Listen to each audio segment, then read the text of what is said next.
right, today I got this in the Schnell, and I don't have a PlayStation, but I'm going to show it to you anyway. We're going to unbox it.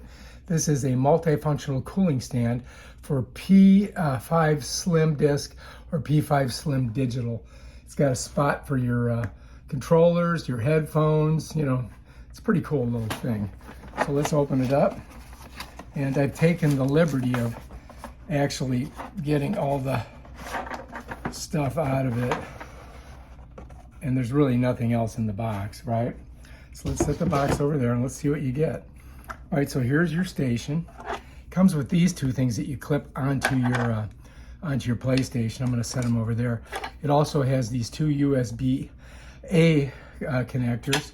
It's got a screw here that you're gonna screw in here to lock down your system.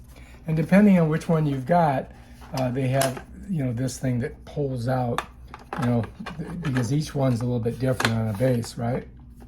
I'm gonna push it back in there.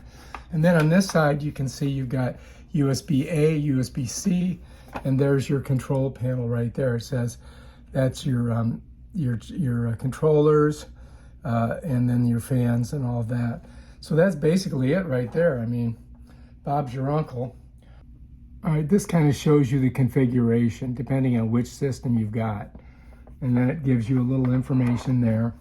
And then if you go up, you're gonna see a little bit more. And then bam, Bob's your uncle. So that's it, man. That's it right there. All right, if you like this video, subscribe to my channel and check out my other awesome videos on stuff like this. Peace out.